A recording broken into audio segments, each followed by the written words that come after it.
NCS 임석영입니다.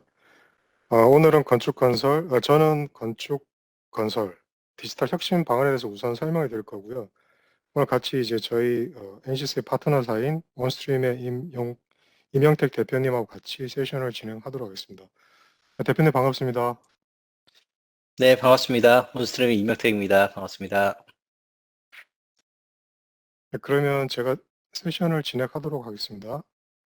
제가 일단 건설 및 건축의 전주기 디지털 혁신 방안에 대해서 간단하게 설명을 드리고요.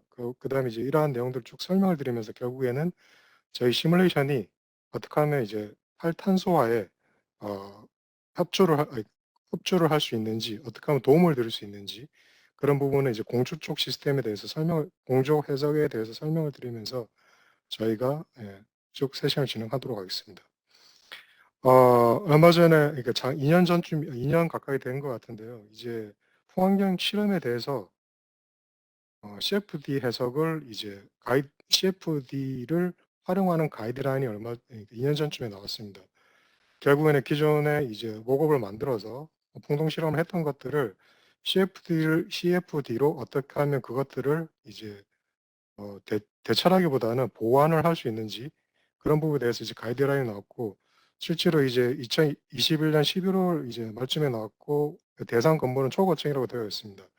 여기서 말하는 초고층이라 하면 연면적 10만 평 이상, 10만 제곱미터 이상, 그 다음 16층 이상의 건축물에 대해서 이런 CFD에 대해서 해석을 적용하는 평가에 대한 가이드라인이 나왔습니다. 그래서 비단 이 가이드라인뿐만 아니라 저희가 올해 안타까운 사고가 좀 있었죠. 그래서 이제 제가 이런 사고가 있었는데 이런 사고들도 제가 미리 시뮬레이션을 다 해서 모든 가능한 시나리오들을 검증을 할 수 있다 그러면 이러한 예기치 못한 참사들을 다시 재발하지 않도록 제가 어떤 시스템화를 할 수 있지 않을까. 그래서 더 큰 의미로 생각해 보면 이러한 많은 부분에 시뮬레이션이 적용이 되면 우리가 다시 이러한 부분들이 반복되지 않은 시스템 체계를 갖출 수 있지 않을까라고 생각이 듭니다. 그러면 이제 이러한 것들을 하기 위해서는 여러 준비 과정이 필요한데요. 이미 잘하고 계시고 있으십니다. 잘하고 계시는데 거기에 시뮬레이션을 좀 더 적용을 시켜서 기존에 잘 하시던 부분들을 어떻게 하면 좀 더 효율적으로 효과적으로 대처를 해서 시스템화 할 수 있을까라는 이제 내용들로 설명을 이제 드리려고 하고 있습니다. 그래서 대표님 저희가 이제 이러한 아까 말씀드린 이제 가이드라인도 나오고 이러한 이제 사고도 있었는데 실제로 이제 고객들을 만나시면서 이러한 것들에 대한 문의나 혹은 이제 뭐 문의 아니면 실제로 프로젝트를 해보신 경험이 있을 거라고 저는 생각이 드는데 혹시 그러한 부분에 어떠한 사례가 있는지 잠시 한번 설명해 줄 수 있으실까요? 네, 지금 풍환경 이제 뭐 결국 바람이죠. 바람은 뭐 우리 엔지니어 입장에서는 뭐 유동에서 유체에 해당하는데, 건축 분야에서도 빌딩 때문에, 고층 빌딩 때문에 요즘에 그런 이슈가 많이 제기되고 있습니다. 그래서 그런 문의도 많이 받고 있고요. 오늘 뭐 발표 자료에 어떤 대비 상황 때문에 모두 가져오지 못했지만 일부 공개 가능한 것들하고 또 논문이나 이런 자료들 수집한 것들을 좀 소개를 해드리겠습니다. 네. 그건 좀 이따가 제 세션에 좀 자세히 말씀드리겠습니다. 네, 감사합니다. 그래서 제가 앞부분은 3D 시뮬레이션, 앱 시뮬레이션을 어떻게 기업 입장에서 잘 도입을 할 건지, 그다음 이러한 것들이 어떻게 탈탄소하고 연관이 되어 있는지 대해서 설명을 드리고, 실제 이제 저희 임영택 대표님께서는 실제로 적용했던 사례, 결과물들 위주로 쭉 설명을 드리는 시간이 될 것 같습니다.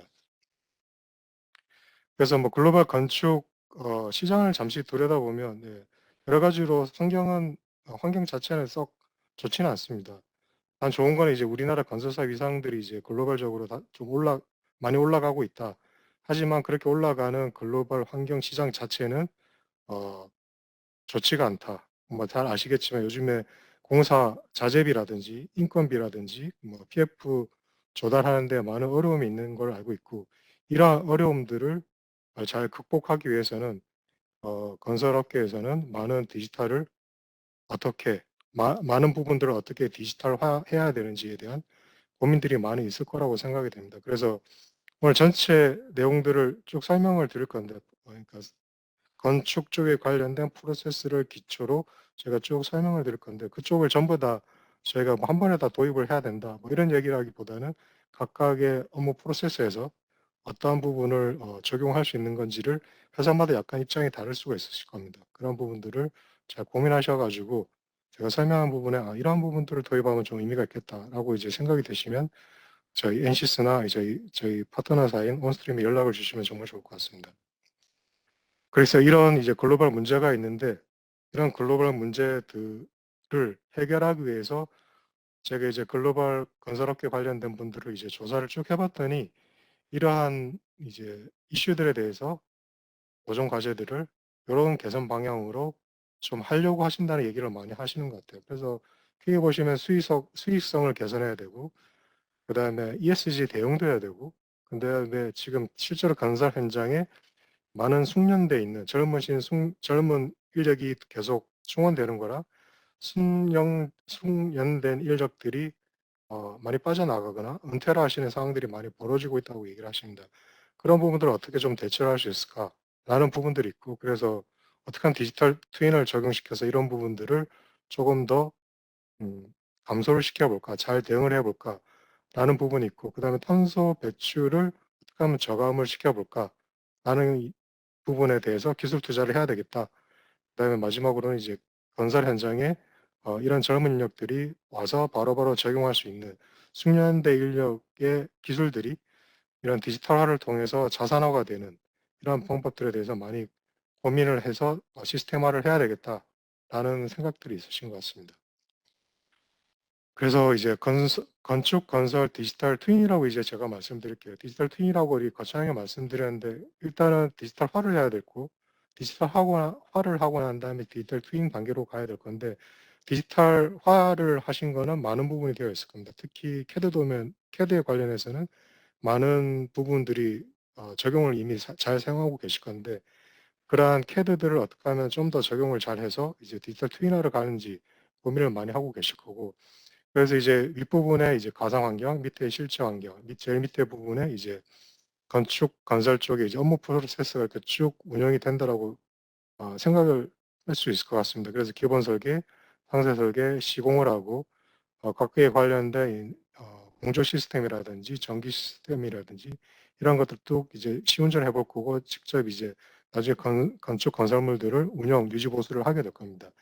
그 상황에서 이제 초기에 기본 설계에 필요한 문서들을 어떻게 디지털 공간에 잘 만들어서 실제로 운용 단계에서 어떻게 적용할 건지 이게 한 방향이 아니라 양방향으로 각각의 업무 단계가 진행될 때 쭉 같이 이제 정보들을 주고받으면서 상호 보완적으로 유지되는 형태로 관리가 되어야 될 겁니다. 그중에 가장 중요한 것들이 어떻게 시뮬레이션을 가지고 이러한 3D 데이터를 기초로 잘 검증을 할 건지에 대한 고민들을 많이 하셔야 될 거고 엔시스는 이러한 시뮬레이션에 많은 솔루션들을 가지고 있습니다. 그래서 이후에 이제 실제로 사례를 이제 설명을 드릴 거고요. 조금 더 자세히 들여다봤습니다. 그럼 시뮬레이션이 건축 건설에서 어떻게 좀 더 적용을 할 수 있을까? 그래서 아까 말씀드린 업무 단계에서 기획, 설계, 그다음에 감리, 그다음 시공 감리, 그다음 운용 이렇게 좀 더 나눌 수 있을 건데 제가 그 밑에 이제 좀 상세하게 또 다시 프로세스를 적었습니다. 기획, 제안, 기본 설계, 상세 설계, 발주, 구매, 시공, 시운전, 유지 보수 그렇게 적었는데 이렇게 노란색 부분으로 엔시스가 잘할 수 있는 영역들을 쭉 표시를 했습니다. 그래서 이러한 노란색 부분, 기본 설계나 상세 설계 다 끝나고 나면 시뮬레이션이 필요할 건데 이쪽의 시뮬레이션을 저희가 적극적으로 이제 사용하시면 좋을 것 같고 실제로 커미션 할 때도 시뮬레이션을 적용을 하셔야 되겠죠. 그다음 다 만들어진 건물에서 어떠한 많은 상황들이 벌어질 건데 그런 상황들이 왜 벌어지는지 그 벌어지는 이유에 대해서 어떻게 대처를 할 건지 그런 것들을 기존에 만들어져 있는 3D 시뮬레이션 결과를 좀 더 활용해서 그런 부분에 사용할 수 있지 않을까. 다시 말씀드리면 아까 서두에 말씀드린 것처럼 그럼 기존에 우리 빌딩이 전기를 공조 시스템에서 얼마큼 쓰고 있는지를 분명히 알고 계실 건데 그럼 과연 이게 최선일까? 아니면 이러한 환경에서는 어떻게 좀 더 적은 에너지를 소비하면서 공조 시스템을 어떻게 하면 좀 더 효율적으로 운용을 해 볼까? 사람이 어느 정도 차 있을 때, 없을 때, 운용되고 있는 공간이 이쪽일 때 저쪽일 때 그럴 때 어떻게 하면 공조 시스템을 보다 더 효율적으로 운용해야 될까라는 고민이 당연히 있을 수가 있으신 거죠. 그때 각각의 층들을 일일이 다 실제로 사람들을 놔둬 놓고 테스트를 할 수는 없죠. 그래서 이러한 시뮬레이션을 기초로 여러분이 갖고 있는 3D 액세스를 가지고 시뮬레이션을 기초로 여러분들이 H백을 시뮬레이션 테스트를 하면 실제로 사용되는 에너지 양들을 다 예측할 수가 있으시겠죠. 그래서 각각의 계절, 각각의 시나리오에 따라 가지고 어떠한 H백 운용 시나리오를 가져갈 건지를 검증을 다 해내시면서 예, 원하시는 ESG에도 한 발 더 앞서서 나갈 수 있을 거라고 생각이 됩니다. 그러면 이제 엔터프라이즈 회사 입장에서는 그러면 다 좋은데 무슨 말인지 나는 이해는 하겠는데 그럼 이러한 복잡한 시스템들 어떻게 엔터프라이즈의 기존의 시스템들하고 새로 도입되어야 될 시스템들하고 어떻게 잘 매칭을 해야 될까라는 고민도 분명히 있으실 거라고 생각이 됩니다. 그래서 왼쪽에 보시는 게 이제 각각의 좀 영역이라고 볼 수 있을 것 같아요. 그래서 건축, 건설이 있고 그다음에 플랜트, EPC도 있을 거고 그런 EPC에 들어가는 기자재들도 있을 거고 기자재를 제작하는 업체 아니면 재료 업체들도 있을 겁니다. 이런 것들이 건축, 건설하고 다 연결돼 있다고 생각이 드는데 그러한 영역에 있는 회사들이 오른쪽에 보시면 이러한 이제 시뮬레이션을 도입하기 위해서 필요한 시스템들이 쭉 제가 이제 그림을 그려놨습니다. 그래서 어떠한 사양을 정의하고 사양에 필요한 파라미터를 정의하고 파라미터의 목표값이 있고 이러한 것들이 합쳐져서 내가 원하는 기자재, 내가 원하는 EPC라고 이제 제품 사양이 정해질 거고 그러한 것들을 이제 시뮬레이션 어떻게 각각을 적용해야 되는 거죠. 지금 오늘은 풍압에 관련된 내용들을 쭉 설명을 드리고 H백에 대해서 설명을 드리지만 아마 이러한 것들이 조금 더 스펙트럼을 넓히게 된다 그러면 여러분들이 갖고 있는 건축물 안에 들어가 있는 기자재까지 확대를 할 수 있을 겁니다. 그리고 오늘 참석하신 제 고객분들을 쭉 봤는데 단순히 건설, 건축 쪽에 계시는 분뿐만 아니라 다양한 회사들께서 많이 들어오셨어요. 그중에 이제 EPC사도 계시고 소재 관련된 부분도 계시고 많은 회사들이 지금 참여를 하고 계시는데 이러한 각각의 업체 분들이 모여가지고 하나의 건축 건설 결과물들, EPC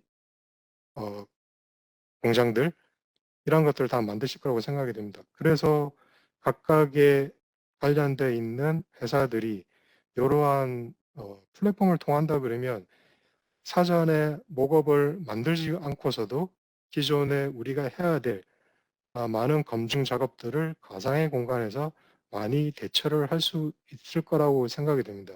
그래서 엔시스는 거기에 필요한 시뮬레이션들을 각각의 도메인별로 구조, 유동, 전자기, 그다음에 광학, 소프트웨어 모든 솔루션들을 쭉 제공하고 있고 이러한 것들을 실시간으로 확인할 수 있는 솔루션도 저희가 제공하고 있습니다. 그래서 오른쪽 제 끝에 보시면 저희가 검증 솔루션으로 트윈 빌더라는 걸 제공을 하고 있고 그다음에 거기에 필요한 이제 기본이 되는 백본 시스템 여러분들이 사용하는 재료의 물성들을 관리할 수 있는 솔루션 그란타도 있고 그다음 이러한 것들을 이제 다 아우러서 여러분들이 설계를 할 때 보면 최적화라는 게 필요하죠.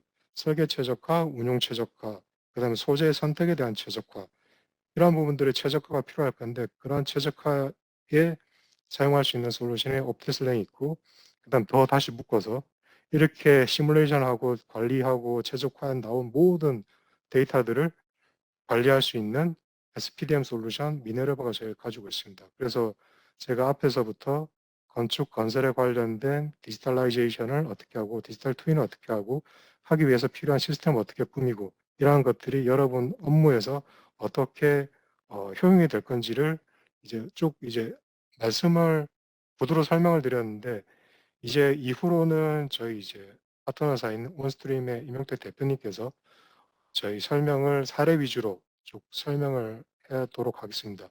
제가 이제 발표하는 도중에 질문을 좀 해주셨는데요. 저희 질문은 이후에 제 발표가 끝나고 이명택 대표님의 발표가 끝난 다음에 저희가 다 질문을 묶어 가지고 한 번에 대답할 수 있는 시간을 다시 갖도록 하겠습니다. 그러면 대표님 오늘 준비를 되게 많이 해 오신 것 같은데요. 오늘 사례 위주로 설명을 해 주시면 대단히 감사하겠습니다.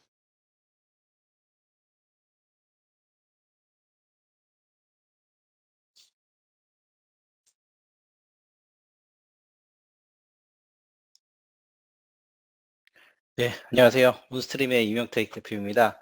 앞에서 임소경 이사님께서 건설 건축 분야의 디지털 전환 방법에 대해 좀 넓게 그리고 다양하게 좀 전체를 훑어주셨는데요. 제가 지금 발표 드릴 내용은 주로 바람에 대한 얘기입니다. 우리 공기죠.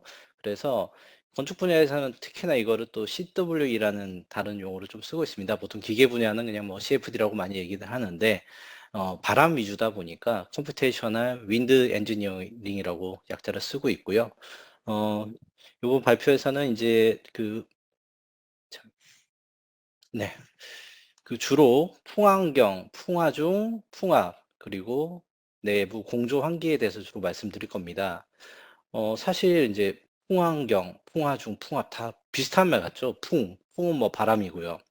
근데 보면은 사실 이 다 뭐 비슷비슷한 얘기 같아서 뭐가 달라? 이런 생각이 들 수도 있는데 조금 요약을 해드리면은 풍환경은 빌딩 주변에 있는 어떤 바람을 얘기를 합니다. 그래서 빌딩이나 어떤 건축물 옆에 새로운 어떤 바람이 뭐 빌딩풍이라든가 돌풍 같은 것들이 생겨서 환경에 영향을 주는 것들을 말하고요.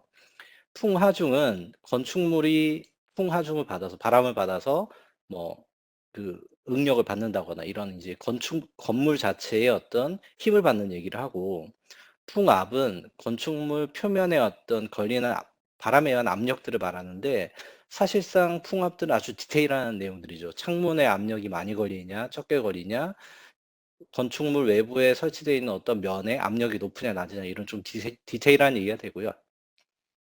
그다음에 이제 내부 공조 환기는 우리가 잘 알다시피 사실 다 숨 쉬면서 사는 건데요. 네, 실내에도 공기가 적절하게 순환이 돼야 될 겁니다. 그래서 요거를 묶어서 발표 드릴 거고요. 그중에서 먼저 건축물의 풍환경 관련해서 소개를 좀 드리겠습니다. 사실 풍공학이라고도 말을 하고요. 건축물이 요즘에 밀집화되죠. 이제 뭐 고층 건물들이 시내에 모이게 되고 대형화되고 또 높아집니다. 그러다 보니까 빌딩풍이라는 것들이 많이 생기게 되고 또 바람이 이제 기존의 어떤 기후를 떠나서 이 고층 건물 때문에 생기는 빨라진 유속 때문에 구조적 안정성이나 진동에 의한 거주. 요즘에 뭐 사실 층간 소음도 민감하잖아요. 그래서 사람들이 건물의 어떤 거주성에 대한 관심이 많아졌습니다. 그리고 또 국부화중에 의한 외장 파손, 뭐 부산에서 태풍 때 창문이 많이 깨졌죠. 이런 것들이 과거에 또 있긴 있었지만 요즘에 좀 더 불거지고 있는 내용이라고 볼 수 있고요. 그런데 이것들을 해결을 하려면은 사실은 풍동 실험을 거치는 게 당연합니다. 실험을 통해서 또는 지어진 건축물에 태풍이 왔을 때 안 깨지도록 잘 설계를 해야 되는데 이걸 할 수 있는 방법이 실험을 먼저 해야 되는데 사실은 풍동 실험 아주 좋지만 시간이나 경제적으로 좀 고려할 사항이 많습니다. 뭐 그리고 풍동이 아주 많은 게 아니기 때문에 그리고 스케일이 특히나 큰 풍동은 구하기 어렵습니다. 뭐 우리 이제 작은 뭐 자동차라든가 자동차도 크죠. 근데 사실은 빌딩에 비하면 뭐든지 작습니다. 그래서 굉장히 이제 풍동 입장에서도 고려할 사항이 많고요. 그러다 보니까 자연스럽게 컴퓨터 발전에는 같이 이런 CFD 시뮬레이션이 발전하게 됐죠. 그래서 CFD로 풍동 실험의 어려움을 해결이 가능합니다. 뭐 예를 들면 좀 단기간 내에 3차원 모델링 제작도 가능하고 그다음에 이제 실험 대비 좀 빠르게 어떤 HPC를 많이 쓴다면은 빠르게 해석 결과를 얻을 수도 있습니다. 그리고 그래서 이런 이제 여러 문제들이 있는데 사실 이제 CA 해석 기법을 잠시만요. 활용한 모델링 연구 현황을 좀 분석을 해봤습니다. 이제 뭐 많이들 요즘 사실은 CA 많이 사용하시죠. 그중에서 이제 주제를 도시 환경에 대한 모델링 기법이라는 걸로 저희 검색을 해봤고 이 중에서 이제 74개 논문들을 조사를 했습니다. 조사를 했더니 당연히 CA 많이 쓰고 있는데 그중에서 앤시스가 63%로 독보적으로 많은 사용률을 가지고 있었고요. 그리고 네, 그런 현황이 있습니다. 그리고 다음으로 이제 빌딩풍 하면은 많이 들어본 것 같아요. 뭐 이런 말도 많이 하고 뉴스에도 많이 나왔었는데 빌딩풍 피해라고 하는데 빌딩풍이 무엇이냐면은 뭐 도시풍이라고도 하고 건물풍이라고 하고 멀로풍이라고도 합니다. 이 마릴린 monroe가 예전에 영화에서 치마가 날아갔죠. 그게 이제 사실 건물 사이에 돌풍이 생기면서 예기치 않았던 위로 올라오는 바람이 생긴 거죠. 그래서 멀로풍이라는 별명도 있습니다. 근데 이 바람이 고층 건물 사이를 지나면서 강한 돌풍으로 변하는 현상을 말하는데요. 보통 유체하시거나 뭐 기계공학 나오신 분들은 뭐 많이 아실 겁니다. 벤추리 효과라고 해서 넓은 곳을 지나가야 되는데 좁은 곳만 단면을 지나게 되면 그만큼 더 빨리 지나가야지 총량이 지나가기 때문에 가속이 되는 효과가 있습니다. 그래서 이런 벤추리 효과로 많은 장치들도 만들고 있죠. 그래서 이런 벤추리 효과가 생기게 되는 건데 그래서 우리 뭐 그 아파트의 아파트 단지 사이사이가 좁아지는 곳인 거죠. 기존에는 아파트가 없었다가 넓은 계열지였다가 어떤 건물이 생기면서 좁은 틈만 남은 거죠. 그럼 바람이 좁은 틈을 지나가려면은 강풍으로 변할 수밖에 없습니다. 그래서 그런 이제 사례들이 뭐 건물의 어떤 천막이 찢겨 날아간다든가 창문이 깨진다든가 이런 문제들로 나타나고 있고요. 뭐 심하게는 바람재해라고 표현도 합니다. 근데 이 바람재해를 예. 네네. 그럼 대표님 제가 질문이 하나 있습니다. 얘기를 잘 해주셨는데 그러면 기존에 내가 건물을 짓기 전에도 이런 거를 확인할 이런 피해 부분을 미리 예측해 볼 수도 있고 기존에 있는 건물에 대해서도 우리가 다시 기존에 이제 이러한 데이터들이 미리 준비가 되어 있다 그러면 저희가 시뮬레이션을 해보고 우리 건물, 내가 살고 있는 건물을 이렇게 시뮬레이션을 해보고 예측하고 그 다음에 창문에 그러면 바꿔야 될지 좀 더 강한 걸로 해야 될지 이런 것들을 해결해 볼 수 있다는 말씀이시네요. 네, 맞습니다. 일단 그중에서 일단 빌딩부 자체는 건물이 주변에 영향을 미치는 얘기를 하는 거고 창문 자체는 아까 풍압 해석이라는 부분에서 자기 건물의 창문을 얼마나 튼튼하게 해야 될지에 대한 조건이 될 겁니다. 네. 예, 너무 설명 감사합니다. 왜 제가 그 부분을 여쭤봤냐면 우리가 이제 살고 있는데 갑자기 주변에 건물들이 네. 들어서면 새로 들어오는 건물들은 본인의 건물들은 잘 해석을 하겠지만 우리가 갑자기 우리 동네에 갑자기 바람이 너무 많이 부는 거예요. 네. 우리 건물은 대처가 전혀 없는 거죠. 그럼 그럴 때도 미리 그런 주변의 건물들 조건들이 바뀐다 그러면 우리 건물에 대한 해석들도 오늘 설명하신 것처럼 충분히 네. 검토를 해볼 수가 있다라고 이해하면 되겠네요. 네, 맞습니다. 그리고 앞번에 설명해 주셨던 빌딩풍에 대한 가이드라인 같은 경우도 사실은 새로운 건물이 생겼을 때 주변 기존 건물에 피해가 가지 않도록 하기 위함이 가장 큽니다. 그래서 그런 검토 사항에 대해서 이 인허가 기관에서 이 건물이 지어졌을 때 주변에 피해를 준다 안 준다를 보고 인허가를 하고 있습니다. 물론 그거를 풍동으로 접근하기도 하고 이제는 CFD로 접근하는 것도 해봐라고 가이드라인을 내놓은 상태입니다. 네, 그래서 말씀하신 대로 주변 건물의 영향성도 볼 수 있습니다. 그래서 그러면은 이 빌딩풍을 해결을 하기 위해서 어떤 노력들을 하고 있느냐를 좀 보면요. 건축 약간 그 키워드가 건축 계획적 저감 방법이라고 있을 수 있는데 뭐냐면은 우리가 건물을 짓기 전부터 우리 건물을 모양을 어떻게 하고 거기에 빌딩풍 저감을 위한 어떤 형태를 만들고 이런 어떤 건축물 자체를 그렇게 만드는 거죠. 빌딩풍이 덜 생기도록. 그다음에는 이제 설치를 했는데 또는 건물 모양은 우리가 디자인적 요소 때문에 어쩔 수 없죠. 어떤 선택을 했습니다. 근데 국부적으로 어떤 캐노피라든가 어떤 국부적으로 어떤 건축물 형태를 도입을 해 가지고 이 시설물을 추가 설치를 해서 이 빌딩풍을 저감하는 방안들이 있습니다. 그다음에 하나가 인제 수목, 나무죠. 나무들 보면은 인제 우리 리조트 골프장 가시면 그냥 나무를 심은 게 아닙니다. 사실 인제 나무 위치들을 선정을 해서 돌풍이 너무 불지 않게 그런 것들을 인제 미리 계획을 세워서 하고 있고요. 이런 과정에서 인제 앞에 건축 계획적이라거나 시설물이라는 건 사실은 좀 그 경험적인 측면에서 또는 설계 입장에서 접근을 많이들 하셨고요. 그다음에 이제 방품님 같은 경우도 이제 점점 CFD를 활용하시는 경우가 많이 생기시는데 이런 또는 뭐 펜스 같은 것도 있겠죠. 바람길을 틀어주는 거죠. 어떤 그 차폐막 비슷하게 그런 것들로 시설물로 저감을 해 주는데 도시 단위이다 보니까 이미 건축물이 지어지고 난 뒤에는 되돌리기가 굉장히 어렵습니다. 그래서 이런 내용들을 어떤 우리 경험도 아주 중요하지만 시뮬레이션으로 미리 검증을 해 보고 설계를 진행할 수 있으면 훨씬 위험 요소를 줄일 수 있을 겁니다. 그래서 이제 그런 어떤 사례들을 한번 좀 열거를 해 보면요. 뭐 크게는 이제 흔히 뭐 빌딩풍 해석이라는 분야가 있습니다. 이건 사실 단독 건물의 주변의 바람이 어떻게 형성되냐 이런 것들을 많이 보게 되고요. 그다음에 도시 단위로 건물을 여러 가지 지어 놓고 사실은 이 중에서 이 해석을 하는 이유는 대체로 뭐 도시 계획가에서는 전체 계획을 세우기 위해서 기존 어떤 건물들을 할 수도 있겠지만은 보통은 새로운 건물을 건축하고 싶은 곳에서 이거를 검증을 해서 인증이 아니라 그 승인을 받아야지 건축을 할 수가 있습니다. 그래서 그런 분석을 하게 되고요.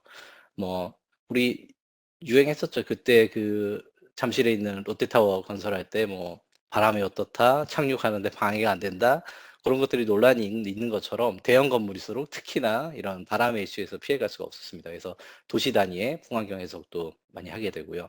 그다음에 이제 이런 해석을 하게 되면 당연히 이제 계절별로 또 풍향별로 하게 되는데 뭐 실험에서는 계절이라는 게 이제 온도 제어를 약간 해줄 수는 있겠지만은 CFD에서는 다양한 온도든 뭐 풍향이든 풍속이든 우리가 원하는 대로 다 조합을 해서 해석을 할 수가 있습니다. 그리고 또 인제 또 약간 틀어서 보면은 건물의 요거 같은 경우에는 건물 꼭대기에 풍력 발전 설비를 짓고 싶었던 거예요. 그런데 건물이 모양이 이미 결정이 돼 있고 이미 지어진 건물인데 어느 위치에 우리 풍력 터빈을 설치해야 되는지 그리고 바람이 좀 더 잘 들어오도록 어떤 지풍 장치를 설계하기 위해서 연구한 그런 사례고요. 이것도 일종의 풍환경 해석이 되겠습니다. 대표님 설명 잘 들었는데 지금 제가 또 생각이 나는 게 하나가 뭐냐면 저희가 이제 이러한 풍력 단지를 조성을 할 때 저희가 주민 수용성이라고 얘기를 하는데 거기에 이제 소음이라든지 그런 것들에 대해 주민들이 되게 많이 걱정을 하거나 반대를 하는 경우가 있는데 그러면 이런 해석을 통해 가지고 그러한 것도 우리가 미리 사전에 검증을 다 해낼 수 있다라고 이해하면 좋을까요? 네. 맞습니다. 사실 그 유동소음 해석이라는 분야가 있죠. 그래서 에어로 어쿠스틱이라는 분야가 있는데 자동차 분야에서는 과거부터 아주 많이 해 오고 있고요. 그런 똑같은 원리로 건축물에 대해서도 어 바람에 의한 소음을 분석할 수가 있습니다. 다만 인제 이 필요성이 을 우리 주민들은 가지고 있는데 건축주분들은 이제 어 '좀 더 그런 것들 신경 써서 건물을 지어 주시면 환경이 좋아지지 않을까?' 하는 생각이 듭니다. 그래서 앞에도 한번 풍환경 가이드라인을 언급을 해 주셨었는데요. 요거 쪼끔 디테일하게 설명을 드리겠습니다. 이 풍환경이 중요하다 보니까 뭐 천막이 날아간다든가 뭐 주변에 돌풍이 불어 가지고 우산 쓰고 가면 다 뒤집힌다든가 또는 뭐 그런 정도면 사실 좀 나은데 상가가 있는데 상가 앞에 테라스를 만들었는데 테라스가 뒤집어진다면 사실 거기는 영업을 할 수가 없겠죠. 이런 것들이 아주 중요해지다 보니까 정부에서도 국토교통부에서 이런 가이드라인을 만들기 시작했습니다. 법제화를 하기 시작하고 그래서 빌딩풍을 저감하기 위한 가이드라인도 있고 그다음에 이런 것들을 풍동 실험을 할 때 신뢰성을 어느 정도 기준을 지켜라 하는 가이드라인이 있고 CFD 해석으로도 이걸 접근할 수가 있는데 CFD 해석 기법으로 접근을 할 때 이런 가이드라인을 최소한 지켰으면 좋겠다라는 그런 내용입니다. 그래서 오늘 요 파트를 조금 설명을 드릴 거고요. 뭐 목적은 그 말씀드린 대로 보행자가 너무 큰 풍속을 받게 된다거나 인근 상가나 이런 것들이 바람에 의한 영향성이 적도록 하기 위한 거고요. 안전이죠. 네. 그래서 보통은 이제 보행자 높이에서의 풍속이 높으냐, 낮으냐, 돌풍이 부냐 이런 것들을 관점에서 보게 됩니다. 이 가이드라인 전체 중에서 좀 해석 관련된 것들 몇 장을 추려 왔습니다. 근데 그중에 보면은 이런 내용들이 있습니다. 이제 전산 모형의 설정에서 전산 영역에서 이렇게 챕터들로 쭉 설명이 있고요. 거기에 대한 또 해설도 있습니다. 요 공개 자료니까 찾아보시면 되고요. 그 단일 건물 경우에 뭐 건물 높이가 H라면은 대략 도메인 크기를 최소 높이의 5배 이상을 계산 영역으로 잡아라. 이런 가이드라인입니다. 그래서 만약에 이런 이제 60층의 뭐 건물이라면은 요런 모양입니다. 60층짜리 건물인데 이런 경우에는 이제 대략 이 도메인이 3km에 높이 1.2km, 높이가 750m고 세로로 1.2km 요런 정도의 도메인을 만들어서 요런 모양이 되겠습니다.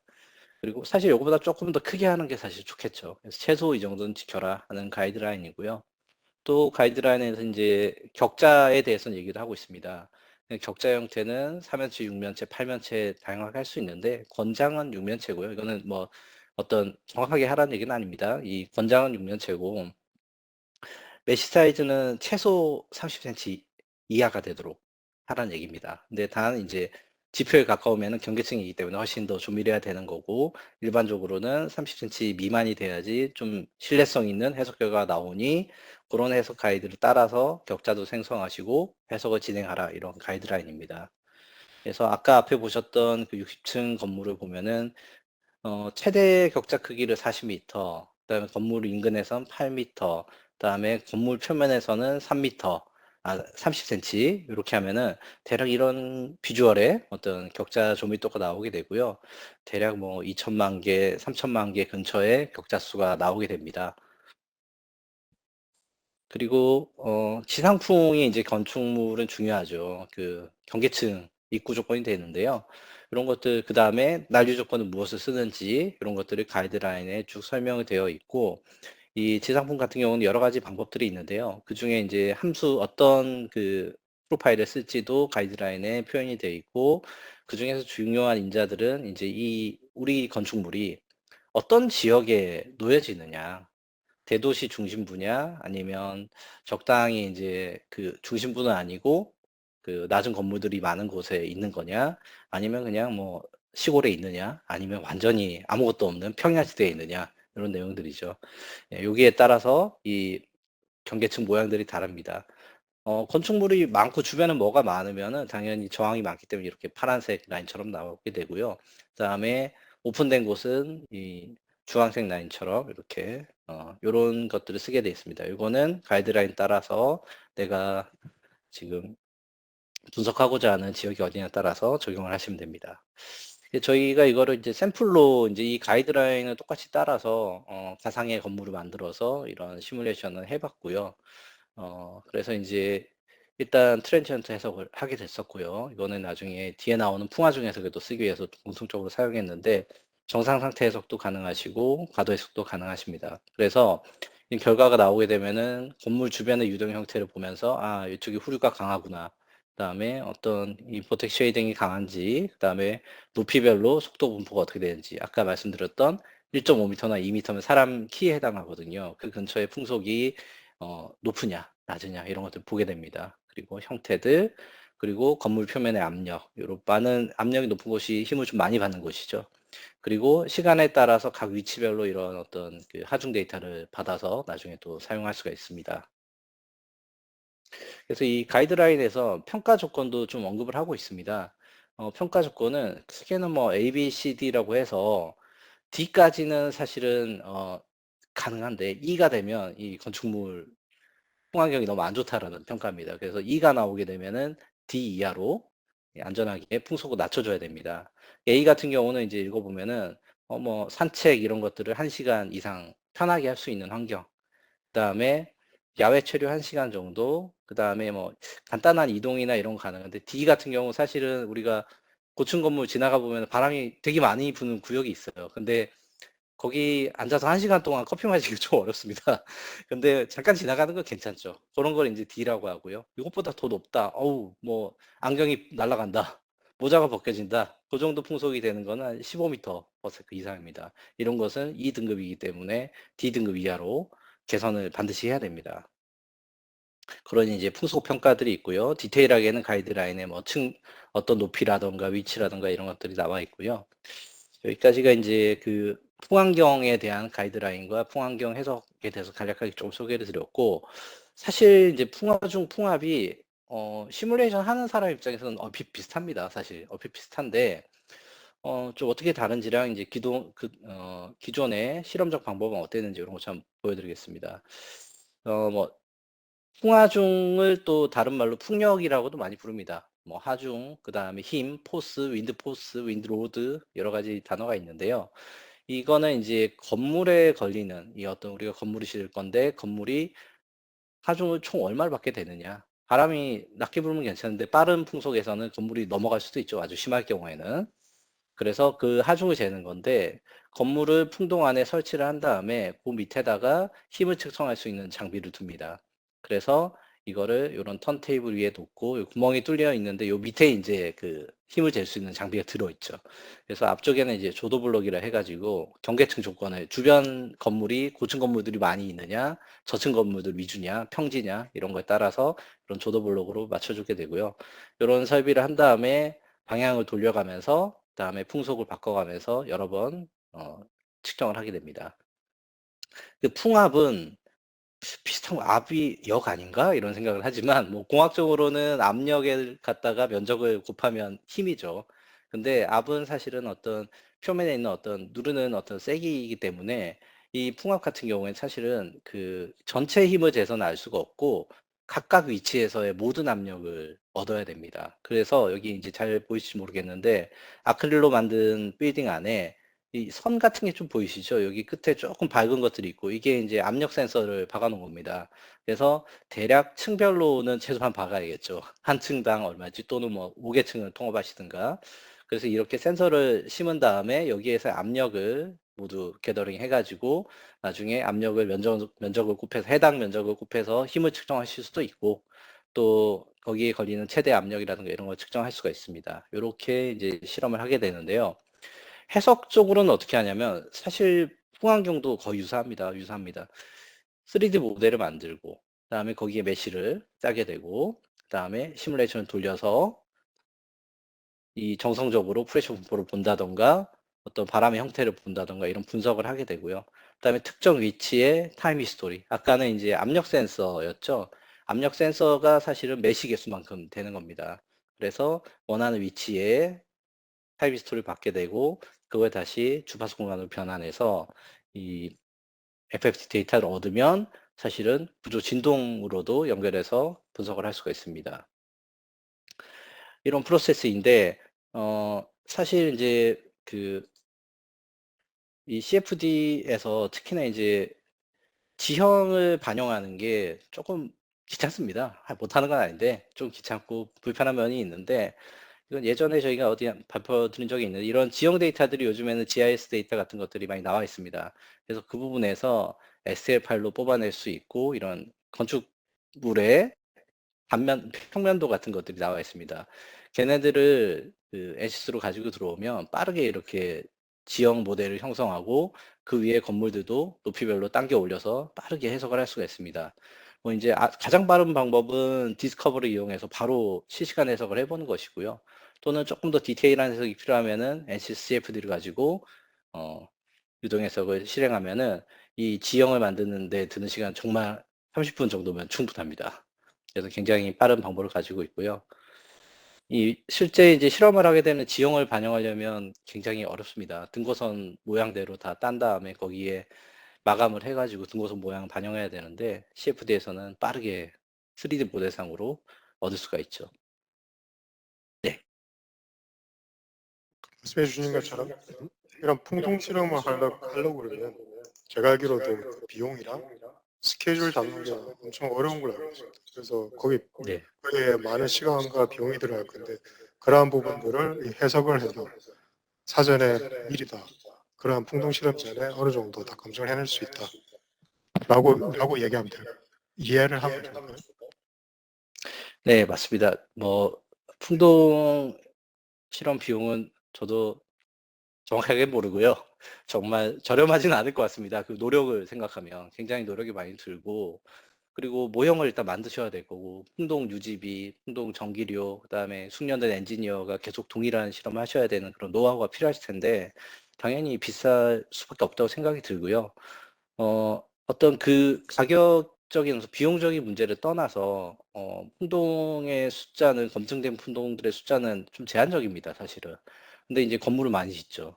근데 스케줄이 우리 일정과 풍동 일정을 맞추기가 쉽지 않을 거고요. CFD는 사실은 물론 제 생각에는 비용도 더 저렴할 거라고 생각이 되는데 가장 큰 가치는 시간이라는 생각이 듭니다. 네, 그래서 저는 이제 생각이 드는 게 두 가지가 있을 것 같은데, 하나는 이제 이러한 것들을 검증하는 회사가 있어야 될 거고, 짓는 이제 실제로 건축주가 있을 것 같은데, 그러면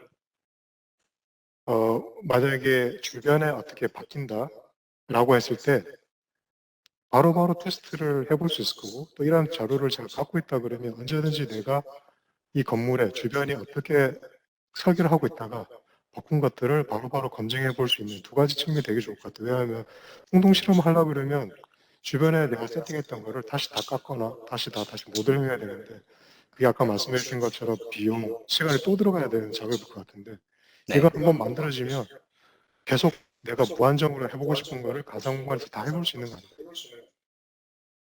네, 맞습니다. 1테라 하드 엄청 쌉니다, 요즘에. 거기에 담고 계시면 공간 필요 없고요. 그다음에 바로바로 가지고 계시다가 지금 추가로 건물이 있다거나 어떤 다른 새로운 분석 사항이 있을 때 모두 다 끄집어내서 옮길 게 아니라 바로 내 자리에서 오픈해서 확인해 보고 추가나 삭제를 할 수 있습니다.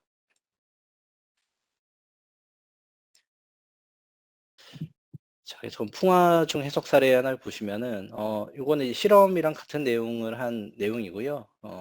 요렇게 그 사실은 바람길과 비슷한 해석을 하게 되죠. 하게 되는데 관점이 이제 하중을 측정하자는 측면입니다. 건물에 걸리는 하중을 측정하자는 의미이고 그다음에 위치별로 압력호를 다 뚫어서 거기에 압력을 얻으면 사실은 풍압을 측정하자는 의미가 됩니다. 근데 풍압은 사실은 이제 외장재에 관련 얘기가 되겠습니다. 왜냐하면 이제 전체 건물은 괜찮지만 국부적으로 어떤 위치에 압력이 많이 걸리면 그쪽에서는 외장재 손상이 있을 수도 있겠죠. 그럼 외장재 업체에서는 이 건물은 기존에 똑같은 건물을 카피해서 여기다가 설치했는데 환경이 달라지다 보니까 풍속도 달라져서 풍압이 달라졌습니다. 그러면 사실은 기존에 했던 어떤 그 외장재가 아니라 조금 더 튼튼한 걸 만들어야 될 수도 있습니다. 그런 것들을 검토하기 위해서 풍화 중 풍압 해석을 동시에 수행을 하면은 좀 그 우리의 설계를 좀 더 강건하게 할 수 있습니다. 그리고 이제 풍화 중 풍압 해석을 이제 유동 해석 입장에서 보통 수행을 하게 됐는데 그다음에 이제 구조 검토로 연결하는 부분 조금 설명을 드리겠습니다. 이 보통 이제 CFD 해석하면 정상태 해석을 해서 바람의 형태들을 많이 보게 되죠. 그래서 풍압이나 압력 분포를 보게 되고 이 값들을 다 썸하면은 하중이 되기 때문에 구조물에 입력을 해서 이 원A 정적 해석을 할 수 있습니다. 건물이 얼마나 힘을 받는지에 대해서 그래서 얼마나 굽힘이 생기는지, 응력이 얼마 생기는지, 철근을 얼마나 넣어야 되는지를 결정하는 데 도움을 줄 수 있습니다. 여기 이제 정적 해석에 해당할 거고요. 그다음에 인제 떨림에 대한 얘기, 진동을 분석하기 위해서는 일단 유체가 주는 이 비정상 진동이죠. 유체가 사실은 일정하게 불지가 않잖아요. 쉐이딩이라고 많이 얘기를 하는데 유체가 바람이 불게 되면은 떨림이 생깁니다, 건물 뒤에 특히나. 그랬을 때 뭐 층별 또는 창문 단위 또 원하면 어떤 지점들 다 시프트에 지정할 수가 있죠. 그 어떤 지점 또는 건물 전체 그런 하중들을 시간에 따라 받아보면 뭐 높은 층에서는 요렇고 중간층은 요렇고 저층은 이렇고 또는 층별로 각 층별로 다를 수 있습니다. 예 저는 항상 제가 저희 살고 있는 아파트를 꼭 한번 해 보고 싶은데 저희 직원들이 잘 안 해 주네요. 예 제가 한번 시간 내서 해 봐야 될 것 같습니다.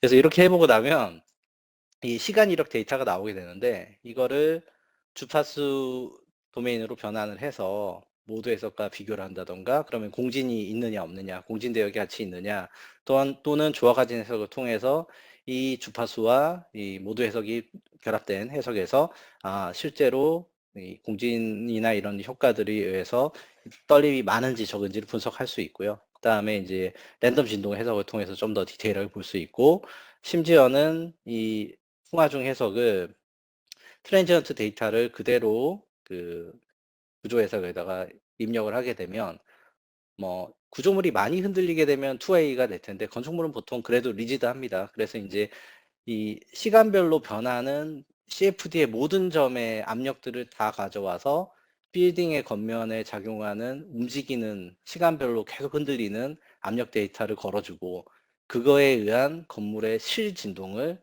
예측할 수 있는 게 이 유체 구조 연성 해석이 되겠습니다. 이 NCS가 가장 강력한 부분이죠. 멀티피직스.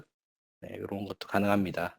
조금 디테일하게 보시면은 뭐 정적 해석은 NCS는 아주 쉽습니다. 이 유동 해석한 결과에서 워크벤치에 끌어다 놓으면 하중이 바로 넘어갑니다. 그래서 이 CFD 결과 해석한 것들을 가져와서 매핑 어느 면에 해줄 건지 정해주면 하중 데이터가 다 할당이 되고요. 그로 인해서 정적 구조 해석을 하면 되고, 그다음에 시간 이력 데이터 유체력을 받은 다음에 변환해서 입력을 하게 되면 고유 진동수, 뭐 조화 가진, 그다음에 동적 응답 이런 내용들을 빠르게 해석을 할 수 있습니다.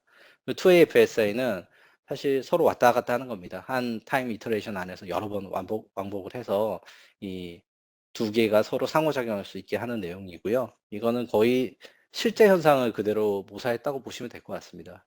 대신에 조금 무겁죠. 네. 이렇게 이제 건물 외부에 대해 말씀드렸고, 나머지 부분이 이제 건축물 내부, 우리 거주 공간이죠. 거주 공간에서 이제 공기, 바람에 대한 거면은 HVAC이라고 부를 수 있겠습니다. 이 공기 조화 기술이라고 부르는데요. 히팅, 벤틸레이션, 에어 컨디셔닝을 약자로서 HVAC이라고 부릅니다. 그래서 이건 사실 이제 난방이나 환기, 그다음에 우리 냉방을 위해서 사용하는 건데요. 뭐 간단하게 에어컨이죠. 근데 이것들은 이제 요즘에 친환경, 탄소 중립, 그다음에 에너지 효율, 그다음에 이제 재난이죠. 요즘엔 바이러스, 오염물 이런 이슈들이 많이 있습니다. 그래서 이 시간에 따른 오염 농도도 제어를 해줘야 되고, 에너지도 적게 사용해야 되고, 이런 이슈에 있습니다. 그래서 해석 사례들을 보면은 뭐 초대형 건물 에스컬레이터입니다. 에스컬레이터를 통해서 어떤 자연환기들이 일어나는 이런, 또는 재현 설비라든가 이런 걸 검증할 때도 사용하고요. 체육시설 우리 뭐 갔는데 VIP석만 시원하고 S석은 더우면 섭섭하잖아요. 모두 다 시원해야죠. 네, 그런 이제 환기 해석도 있고, 온실 같은 경우, 그다음에 온실에 작물이 잘 자라면 바람도 적당하게 불어야 됩니다. 그다음에 교실 내에서 미세먼지 같은 것들, 그다음에 요즘은 이제 그 바이러스 이런 제어, 그다음에 축사도 돼지들이 잘 살아가려면, 돼지를 잘 키우려면은 바람을 적정하게 잘해야 되더라고요. 그 찬바람 많이 쐬면 감기 걸려서 죽는답니다. 그래서 네, 그러면 돼지고기 값 비싸지기 때문에 우리 해식하기 힘듭니다. 네. 그래서 이런 것들을 이제 HVAC 해석 사례들이 있고요. 또는 이제 그 제조시설, 뭐 보통 제약 쪽에서 이런 거 많이 하시는데, 제조시설 공장 안에 오염 관리를 해야 된다던가, 온습도 관리를 해야 된다던가, 그다음에 클린룸의 작업대, 오염 물질을 방지하기 위해서 어떤 그 샤워 헤드 같은 걸 씁니다. 그런 것들에 많이들 사용하고 있습니다. 그래서 이게 사실 NCS 디스커버리에서 2D 도메인에서 3D로 올려서 해석하는데 굉장히 빠르게 할 수 있습니다. 이렇게 건물 벽체 도메인에 있으면은 그대로 끌어올려서 3D 만들고 해석하는 단계까지 굉장히 빠르게 쉽게 할 수 있고요. 어, 그리고 이제 사실 이제 설계 당시에는 이렇게 할 수 있는데, 다 지어지고 나면 사실 어떻게 운전을 해서 에너지 효율을 할지, 아니면 쾌적성을 어떤 위치별로 다 만족스럽게 할지에 대해서 디지털 트윈을 생각해 볼 수가 있습니다. 기존에는 사실 우리가 뭐 더우면 에어컨을 세게 틀고 추우면 에어컨을 약하게 틀죠. 근데 어떤 사람은 덥고 어떤 사람은 춥습니다. 그러면 올렸다 내려야 될까? 내렸다가 내렸다가 올려야 될까? 이런 고민이 되죠. 서로 올렸다 내렸다 하게 되는데, 그런 것들을 실측 어떤 센서와 그다음에 시뮬레이션과 결합해서 할 수 있게 디지털 트윈 개념을 접목할 수가 있습니다. 네. 제 질문이 하나 있습니다. 그래서 아까 이제 제가 만나는 많은 고객들이 기존에 갖고 있는 이제 공장이라든지 이제 생산 설비 생산 구역에서 어떻게 하면 이렇게 지금 사용되고 있는 에너지를 보다 더 효율적으로 사용하는지를 되게 많이 고민을 하고 있습니다. 이유가 뭐냐면 서두에 말씀드린 것처럼 기업마다 ESG에 대한 미션들이 다 있습니다. 그래서 거기 하나가 이제 어떻게 하면 탄소를 적게 배출해야 되느냐. 그 탄소를 적게 배출해야 된다는 결국에는 에너지 소모를 적게 하는 게 곧 탄소를 적게 배출하는 거기 때문에 이렇게 이제 목표치를 정한 회사에서는 이러한 기술들을 도입을 해서 줄이려는 니즈가 되게 많이 있다라고 제가 알고 있는데 그런 부분에 이런 것들을 적용시키면 아주 좋다라고 생각이 되는데 맞을까요? 네, 맞습니다. 대부분 이제 공조 설비 관점에서는 뭐 당장은 쾌적성이나 온도 우리가 타겟 온도를 맞추는 거겠지만 같은 타겟 온도를 맞추는데 에너지를 적게 써야 되는 거죠. 한마디로 왼쪽은 차갑고 오른쪽은 더워서 이 최저 온도를 맞추자면은 과하게 운전을 할 수밖에 없는 거죠. 보통 이제 모든 게 균일할 때가 가장 에너지율이 좋은 편입니다. 그래서 그런 것들을 위해서 제어들을 해 줘야 되는데 과거의 제어보다 좀 더 한 단계 나가서 디지털 트윈에 접목해 보면 좀 더 스마트한 제어를 할 수 있지 않을까라고 생각이 듭니다. 요거는 인제 저희가 그런 인제 좀 설명을 드리려고 예시를 만든 건데요. 어떤 이제 룸이 하나 있고 위에 파란색의 공조 장치 입구가 돼 있습니다. 그리고 인제 바람이 빠져나가는 이제 그 리턴 쪽이 이 빨간색으로 있고요. 요런 인제 CFD 모델을 생각해 봤을 때 사람이 여기 있고 이 포인트 1, 2가 있는데 우리가 인제 이 공조 장치를 온도를 올렸다 내렸다, 올렸다 내렸다 합니다. 그리고 풍속도 올렸다 내렸다 합니다. 계속 누가 올리면 내리고 올리면 내리고 한다고 생각하시면 될 것 같아요. 네. 그렇게 운전을 하고 있습니다. 너무 더워지지 않게 너무 차가워지지 않게 이렇게 제어를 하고 있습니다. 그랬을 때 일정하게 하고 있을 때 이 포인트 1, 2는 인제 온도나 유속 같은 게 입력하고 쪼끔 다르겠죠. 3D 플로우니까요. 이런 인제 약간 타임 레그가 있는 이런 결과가 나오게 될 겁니다.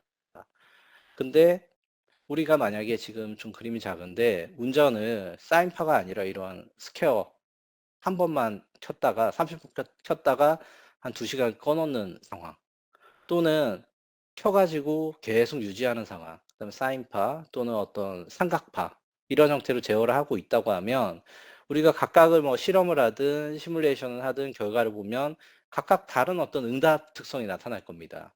요런 결과들이 나오게 되는데 제3의 어떤 이런 형태로 운전을 하면은 어떤 온도가 나올까?